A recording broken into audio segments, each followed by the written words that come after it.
પછી આ રાગ દ્વેષ મનમાં પ્રતીત થાય છે, જેથી મનને અનુકૂળ વાતો પ્રિય અને પ્રતિકૂળ વાતો અપ્રિય લાગવા માંડે. આ બુદ્ધિમાં ઉતરે ને પછી આપણને એમ લાગે છે કે ઈ વખાણ કરે બરાબર છે. બહુ વખાણ કરે ને તઈ ચેતી જવાનું. પેલા મચ્છરનું બચ્ચું ઉડતા શીખ્યું ને એટલે એની માએ કીધું તો આંટો મારી જાય.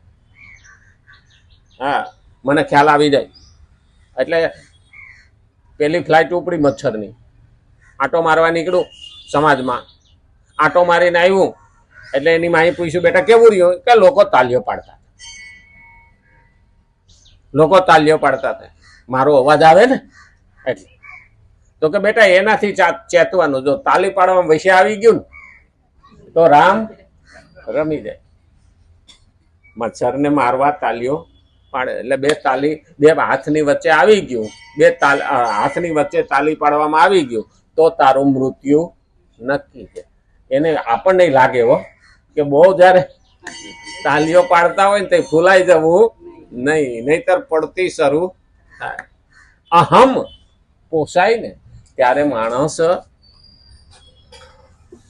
પોતાની જગ્યાએથી ખસે છે, પણ ઉપર ન જાતો, નીચે જાય. હવે અહમ તો અહંકાર તો રાજા રાવણનો રહ્યો નથી, તો આપણો શું રહેવાનું? ખરેખર જોવા જઈએ ને તો મહાભારતમાં એક પ્રસંગ છે કે મહાભારતનો યુદ્ધ પતી ગયા પછી ભગવાન એકલા ગાંધારીને મળવા ગયા. કોઈ દીકરા મરી ગયા, બધું સાફ થઈ ગયું, ગાંધારીને મળવા ભગવાન એકલા જાય. પેલા ગાંધારી મહેલમાં અંધારે બેઠી હોય છે અને અંદર ક્રોધિત હોય છે. વાહે વૈધાતા કોણ? 5 પાંડવો, 6 કૃષ્ણ, બાકી તો બધા સાફ થઈ ગયા હતા. એટલે કૃષ્ણ એકલા મળવા જાય, કોઈ ભેગું નહીં. એટલે એને સૂચના આપવામાં આવે છે કે કૃષ્ણ તમને મળવા આવ્યો. એટલે અંદર ક્રોધ ધધકતો. આ તો કૃષ્ણને બધું સંભળાવી જ દઉં, કહી જ દઉં, આવું અંદર વલો પાતા. કૃષ્ણ અંદર ગયા ને, માતા પ્રણામ, એટલે વિવેક પૂરતું કીધું, હારું આવો આસન ગ્રહણ. કૃષ્ણ મને આ પ્રશ્નનો જવાબ આપો. હા માતા બોલો. હવે ખરેખર જે ક્રોધમાં હોય ને એના શબ્દમાં ફરક હોય. ભગવાન કે છે, ભગવાનને ગાંધારી કે છે, તમે યુદ્ધ રોકી શકતા, કેમ ના રોઈ? તો કે ગાંધારીને એમ હતું કે કૃષ્ણ કોઈને કોઈ બાનું બતાવી મને હા પડવી દે કે યુદ્ધ જરૂરી હતું. પણ કૃષ્ણ એવું ના બોલ્યા. કૃષ્ણ સીધું જ બોલ્યા કે હા હું રોકી શકતો. તો કે કેમ ના રોઈ? તો કે હું તો રોકવા હાટું જ ગયો હતો કૃષ્ણ વિષ્ટિ. છેલ્લે મેં પ્રયત્ન કર્યો, પણ જો 5 ગામડા આપી દીધા હોત ને યુદ્ધ ન થાય. તમારા દીકરાએ એવું કીધું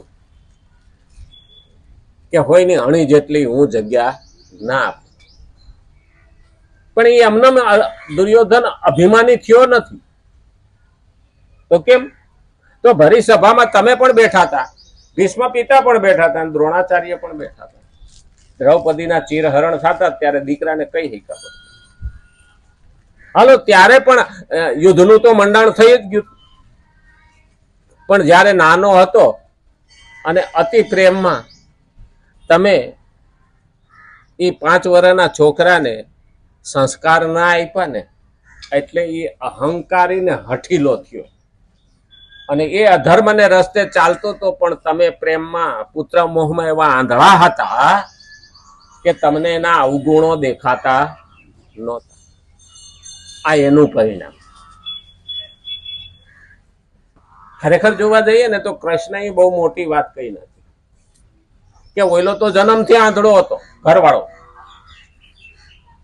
તો જન્મથી આંધળો હતો, પણ તું તો દેખતી હુકમ પટ્ટી બાંધી લીધી. આમ જોવા જઈએ તો કૃષ્ણની આમ આપણને એવું લાગે કે આ કેવા માંગતા હતા. ભલે કૃષ્ણ બોલ્યા ના હોય, અટાણની માયું છે ને સતી આંખે પાટા બાંધી દીધા.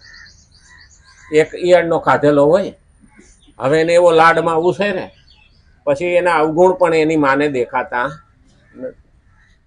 એ પછી મોટો થાય ને તો દુર્યોધન જ થાય. પછી કે ખોખું ગયું ને ભેગા થઈ.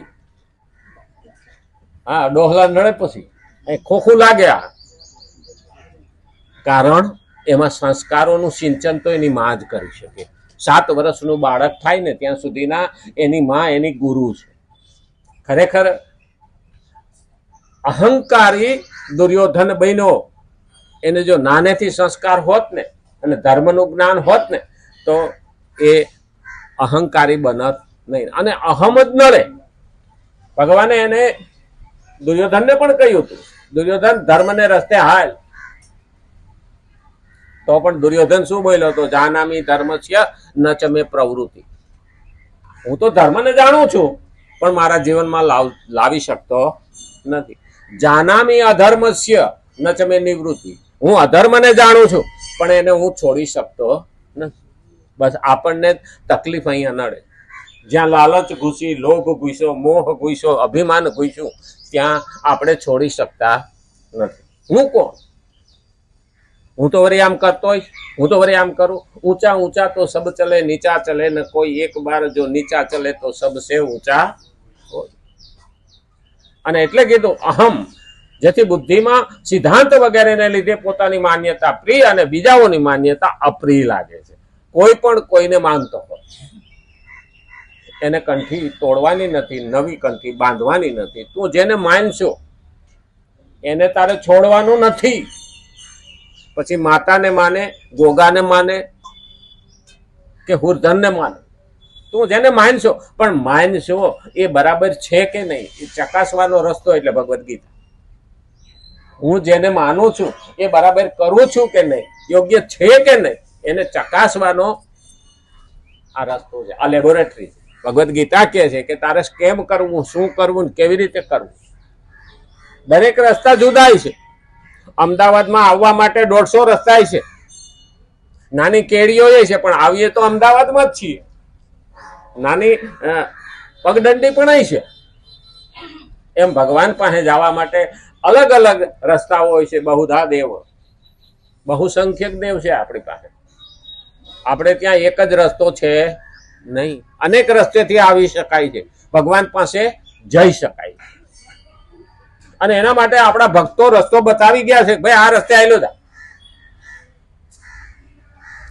પણ આપણે જે રસ્તે જઈએ છીએ ને એમાં પાછા 3-4 ફાંટા પડે. એમાં સાઈડમાં રોકાઈ જાય છે કે નહીં, અને જાય છે બરાબર છે કે નહીં. એટલે આપણે ભક્તિ કરીએ તો એને ચકાસવું પડે. ઘણી વખત આપણને રોગ થયો હોય ને તો લોહીને લેબોરેટરીમાં મોકલવું પડે. અને એમાં ક્યાં ક્યાં હું વાંધો છે એ લોહીમાં આવે ત્યારે એની સારવાર થાય. તો આ ભગવદ્ ગીતા છે ને લેબોરેટરી છે. આપણે જે ભક્તિ કરીએ છીએ એ યોગ્ય છે, એમાં કયા કઈ ખામી છે અને શું છે એને જાણવાની કોશિશ આપણે કરીએ છીએ. ભગવાન કહે છે કે તારે આ કરવાની જરૂર છે. તો પહેલું તો લેબોરેટરીમાં આવ્યું કે રાગ અને દ્વેષ તારા દુશ્મન છે ને આને કારણે તારા આત્માનું કલ્યાણ થતું નથી. તો અહીંયા આ આવ્યો અનુકૂળ વાતો પ્રિય અને પ્રતિકૂળ વાતો અપ્રિય લાગે. પછી આ રાગ દ્વેષ ઇન્દ્રિયોમાં પ્રતીત થાય. પછી આ રાગ દ્વેષ ઇન્દ્રિયોમાં ઘડી જાય. દ્વેષ આવે એટલે લાખો કોકને મારીએ, અને રાગ આવે એટલે આપણે એને મુકતા નથી. આ ઇન્દ્રિયો છે, 5 જ્ઞાનેન્દ્રિય ને 5 કર્મેન્દ્રિય. આ ઇન્દ્રિયો મારફત ભાઈ કર્મેન્દ્રિયો તો પકડી રાખે પણ જ્ઞાનેન્દ્રિયો પકડી રાખે. એના શબ્દો સાંભળવાની તાલાવેલી, એને મનમાંથી ન કાઢી શકીએ. કોઈ વાલામ વાલી વ્યક્તિ હોય આપણી અને આઘી થાય. ઘણી મા બાપ દુઃખી કેમ થાય છે? છોકરો નોખો થાય લગ્ન પછી તો મા બાપો સુખી રહી શકતા નથી. આવડો મોટો કર્યો ને અમને મૂકીને હોય ગયો. મૂકીને નથી ગયો, મજબૂરી છે. હા, એટલે તો એને પતિ કહ્યું. પૈણા પછી શું કહેવાય? પતિ. પતિ ગયો.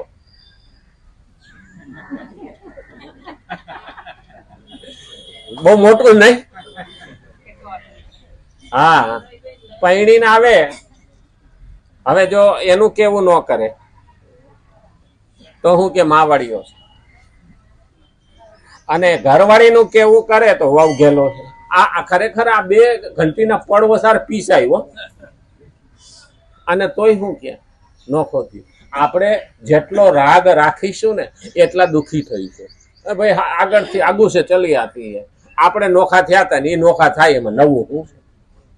તો કોઈ દિવસ અહીંયા બળતરા થતી નથી.